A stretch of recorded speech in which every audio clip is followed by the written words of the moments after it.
Hello, growers. Want to boost your sales, reach new customers, and streamline your sales process, all from your home office? Ready Farmer 1, my book, is your ultimate guide to making it happen. Imagine increasing your farm's revenue without ever spending a Saturday at the farmer's market. The book will show you how to create, design, and market an online farm store. Learn from real farmers sharing real stories about how they move their stores online, freeing up their weekends and increasing their sales. Get my book, Ready Farmer 1, on Amazon and transform your farm business today. Nicholas, you already touched on this, but can you go a little deeper into sort of the production differences in growing the medicinal herbs and flowers versus growing vegetables? Okay. I guess I'll just pick a couple herbs that we found that have grown highly, and but she can help me with that. But just for example, this year we had a lot of ashwagandha and LA campaign and echinacea. All those crops were just finished harvesting 2 weeks ago, and they've been in the ground since spring. I think we can improve a lot of how it was grown, but just the fact that it took that long is one thing. If you have the space, great. But if you market demands more broccoli because you're there because you're there every weekend, you may want to grow broccoli rather than this amount of ashwagandha. That's just one thing, just the duration of it. Well, I think to lay off that a little bit, like these root crops, like your echinacea, ashwagandha, elephant, they're in the ground for like 9. Like we're going to start seeding those now. Like we're the 1st of February. We're about to start seeding those, and we just finished digging a few weeks ago. Yeah, which we've gone a little bit late because of like the weather and some of the stuff. But I mean, at the minimum, 9 months they're in the ground.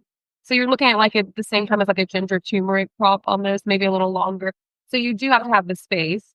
You do have to charge a premium price for it, market price, because of how long it's there.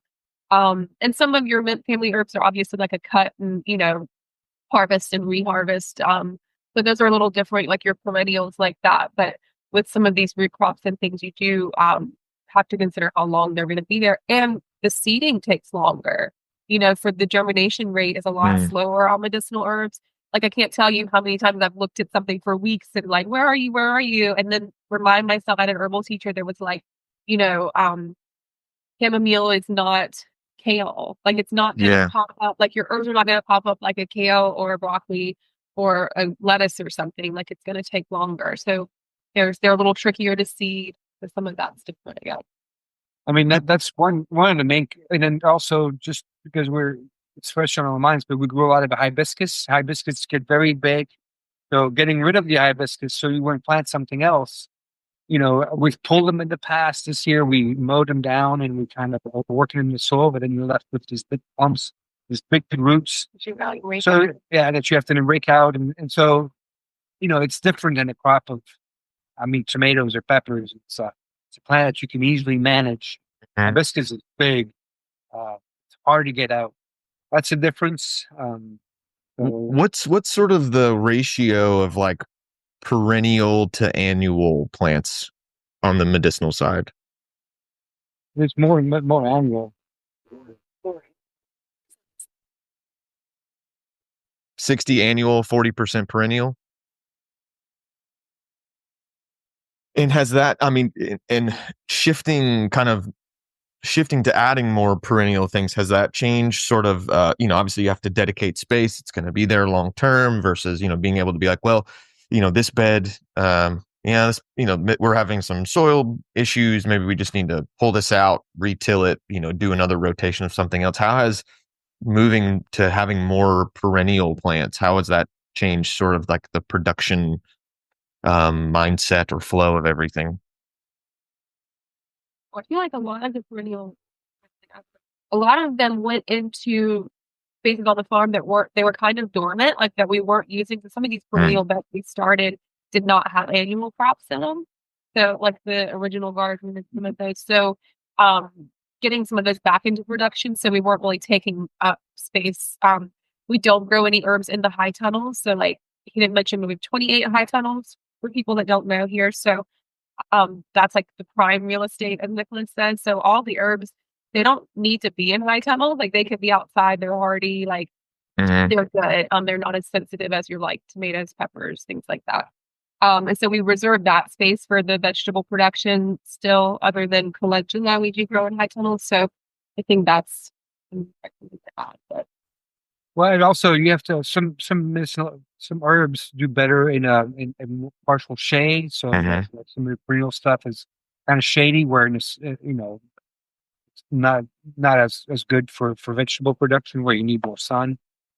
So you can kind of play with your farm's outlay and then decide. We grow a lot of mint, and these are obviously perennials that never stop. So you know what? How to farm the perennial beds that will look this year, and you come back in 5 years, they're going to look totally different. Mhm. It's just an evolution. We have crabgrass. We have, I mean, it's a battle. It's a battle.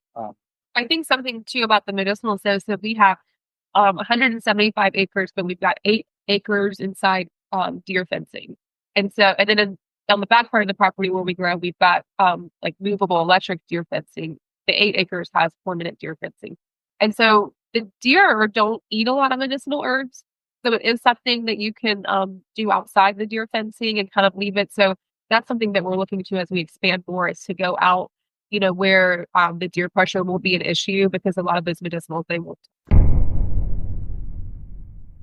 Hello, growers.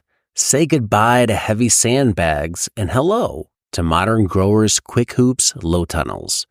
Protect your plants from pests, wind, rain, and frost without the hassle of sandbags or flimsy hoops. Our patented design eliminates the need for clamps and ropes, while the unique wire system keeps covers secure yet easily accessible. Tested in the strong winds of New Zealand for over 20 years, Quick Hoops are light, strong, portable, and versatile. Most importantly, they're designed for field use. These aren't some lightweight system that only looks great in a greenhouse. Our hoops are designed to last in harsh field conditions. Use them with any covering to grow year-round and safeguard your crops. Shade cloth, frost blanket, insect net, clear poly, no problem. Quick Hoops can handle them. Get Quick Hoops today at shop.moderngrower.co and protect your crops for years to come.